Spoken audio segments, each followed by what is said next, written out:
Look how yummy these colors are. These are so fun. Hey, it's Karen. Welcome to my take at the lake. I just wanted to show you some new toys that I have to play with.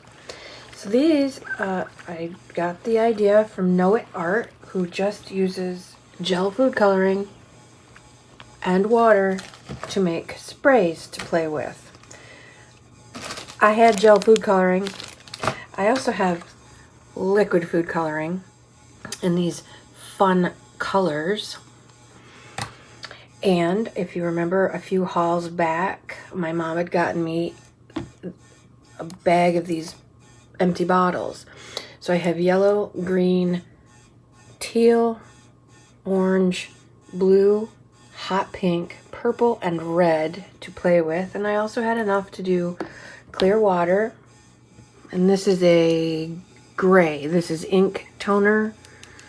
And it's super, super light. I'm going to have to figure out a plan B for this because it doesn't really do much of anything. It does make the paper gray, but more like a shadow than a color, like you could barely see it. So I'll have to darken that up a little bit. So lots of fun things to play with, and it could not be easier. Literally. So I've been using my teal a lot. I'm already half gone. Literally. We're at my coffee station. It's still coffee time. These were about full. I did use them before to dye paper, so they might have been, you know, not quite full.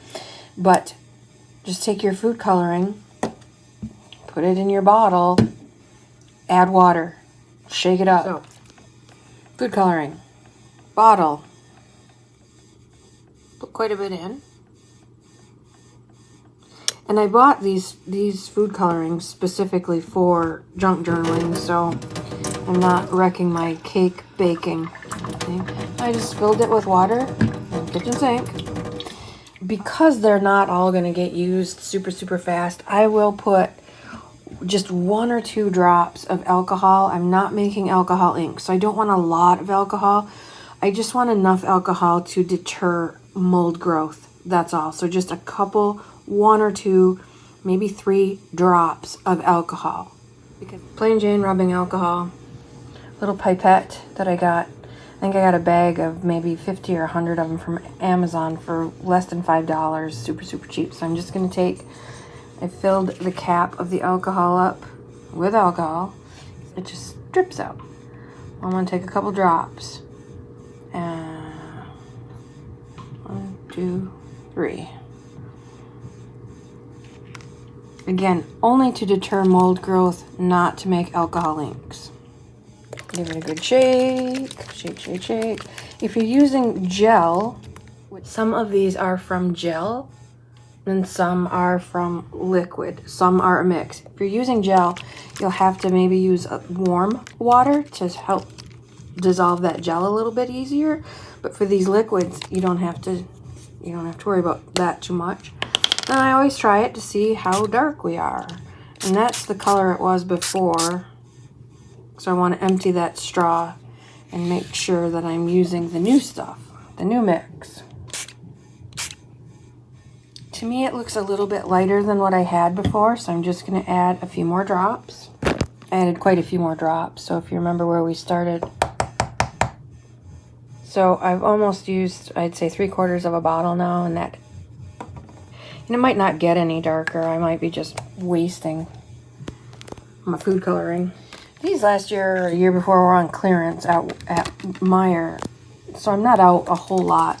And to buy a whole 12-pack of, or 10-pack of inks is pretty pricey. So it's probably as good as it's gonna get. I don't know if it feels better, so I'm happy. So I'm just gonna call that good. I'll show you what I've done with these so far. Just as an FYI, the blue gel food coloring is pretty much a primary blue, which is traditionally cyan. And it's almost a Windsor blue in that it's pretty warm. I know it's hard to tell in this little swatch of food coloring here, but I found it really to be too warm of a blue. I like a cool, deep, more ultramarine type blue. And so I added a few drops of purple into my blue to cool it off, to make it more of an ultramarine versus a Windsor blue. This is a very warm blue, and I want a cool blue. If you like the warm blue, which just means it has quite a bit of yellow undertones, it still works with teal. It still it's still a nice blue. Then just use it as is. But if you want something a little bit cooler, add a purple, a violet, and indigo, something dark and cool. So here's some things that I've done with my sprays so far. I just did a video the other day about a new project that I'm starting, and I sprayed some cheesecloth with those sprays. And I think it turned out so pretty. I love it. I've also done, this is just a Kleenex. Nice and vibrant. The blue tends to dry back pretty purple. But I'd rather have a purpley blue than a yellowy blue, so that's fine by me. I just separated the two. I think these will make great collage pieces and texture pieces, mixed media things. I've done several index cards and whatnot for this same project. This first bit, this piece was done with these sprays. This is a piece of the cheesecloth that I just showed you that I had sprayed. I also sprayed it again once it was glued down. Just a drip page. When I first made them, I just made some test papers because I wanted to see how vibrant they would be, how they would dry. These have been drying for a few days, although it's humid and hot here, so who knows if they're 100% dry, but very pretty sherbet colors. This will go in my sherbet journal. Let me zoom in here just a little bit. There we go. Just because I want you to see the beautiful things that happen here. I guess I'll just leave it. There's so much going on here. So pretty. So I'm spraying them and just kind of treating them like watercolor. I splash flick water, just plain water on them. These I had all sprayed and I thought they were dry. When I stacked them together and brought them in the studio the next day, I realized they were not dry, and they had quite a bit of transfer between pages. And that's okay. That's fine. It's, collage fodder and pages for junk journals, so who cares? Nice, vibrant, very vibrant. I don't know what the archival quality of food coloring is. I can't imagine that it'd be any too high. I'm pretty sure that it's not a permanent color, and this is just something fun to play with. You're not precious about it. It's food coloring. I think this on clearance was $1.98, right? These bottles were at St. Vincent's for a couple dollars and some water, so less than $5 and some paper. I'm not making museum quality stuff here, but I am having fun, and that's what matters. So something bled onto here because this was just a blue and yellow page, but I laid something on top and some pink came through. But what fun. I just love these little blossoms and blooms. There's one that's almost the right colors, just how they were. This is just a plain Jane that was underneath. I got out the bubble wrap and I played with the bubble wrap, and I just love how this turned out. All the texture and all the different colors, and they're so vibrant and beautiful. I love that. Another one that's just bursts onto the page, and this might be salt. I don't think I got the salt out because I was doing these in the sink when I made them. So I'm not sure what's causing all of this interest, but it sure is pretty. Here's another one. So they're pretty vibrant. They are really nice, vibrant colors. And I want to show you the best part of this. Not only are they these beautiful, wonderful colors, but it seeps through. So they're two-sided, and you only have to spray the one. Right? Two for one. I love that. So these are going to go in my paper stash. Just fold and go. What a fun addition this would make to any project. Mixed media, art journal, junk journal, traveler's journal, traveler's notebook, whatever you're working on. You can customize your colors like I have here with these for that book. Or you can just play and see what's going to happen. Here I used a lot of the colors. You see the green, there's an orange, some teal, and some blue, maybe some red. And they all kind of blended. And once in a while, you're going to get some neutralized areas, but they're just as beautiful. Speaking of neutralized areas and color, if you're interested and want to know more about color, I'm starting a class, a series of workshops on how to get to know your palette. It'll be available for a limited time on my Patreon. Those are going to start this week or next week. I'm not sure how long it's going to take me to film and edit them, but it's a class that I taught in community ed that was really, really popular with all kinds of artists who had these beautiful palettes of colors, but always got mud. And they didn't understand where the mud was coming from. And when they wanted to make mud, they couldn't. And when they wanted something vibrant and bright, they ended up with mud. This is all about getting to know your palette. I'm not going to suggest my colors to you. We're going to have you learn everything you can about the colors you already have. So if you're interested in that, please jump over to Patreon. You can join up for whatever amount you choose. You get to pick how much. Right now there aren't any tiers. There aren't any of that. It's just however much you want, however much value you think that will give you. $2, $3, $4, $5 a month would be awesome.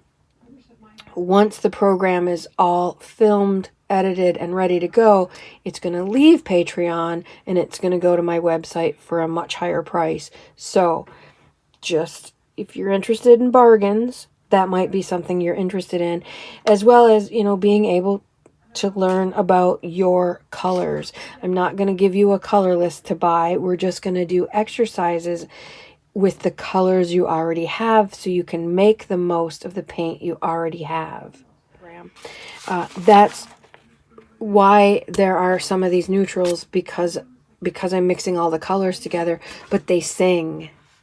And there's a trick to that. Most teachers tell you, or most creators just say, if you use a limited palette, you won't get mud. To avoid mud, just use a few colors. That is not the answer, and it's only half the story. Because you can use just 3 colors and you'll always get mud. You'll always get mud. You'll always get mud. I'll teach you how to avoid that.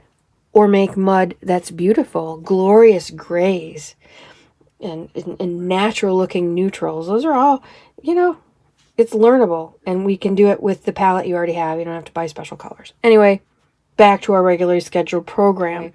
I love these food coloring and water. Food coloring and water. Super, super simple. Not my idea. Totally got it from Know It Art. She uses her sprays all the time, and she does some beautiful work. These have lasted days. They've not faded yet this week. Here are some. I just refilled my bottles, and I was testing them to make sure that they were vibrant enough, deep enough. So here's a few that I made just today. I don't know what caused these starbursts, but aren't they just fantastic? I'm going to try and figure that out. Sometimes you get, if you spray on dry paper, you get spray. I tend to wet the paper first or spray it, and then, let's see. This one I sprayed, and then ran it under the sink, ran it under the faucet so that it would water out, water down, wet the paper so it would fade.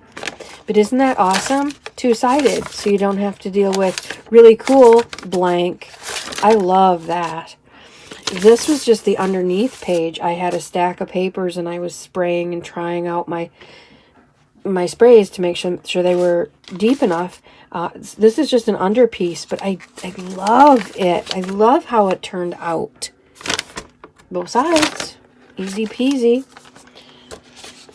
Another one and another one. And I have to say, it's absolutely addictive. Look at this. This is so gorgeous. So beautiful. Food color. You have this in your pantry. You do. They're probably old. Who cares? They're water soluble. Put them in with some water and a couple drops of alcohol so they don't get junky on you. And have some fun with this. Super fun. Customize your colors. Go random. Pick your favorite colors. Pick a theme.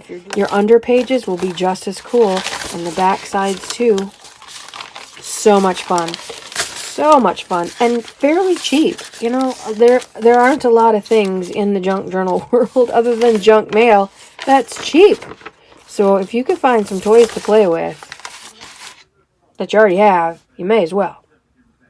And it doesn't have to be these kind of spray bottles here. It can be, I had a whole bunch of these because I got them for a project and used them for that project, and then I had a whole bunch of these.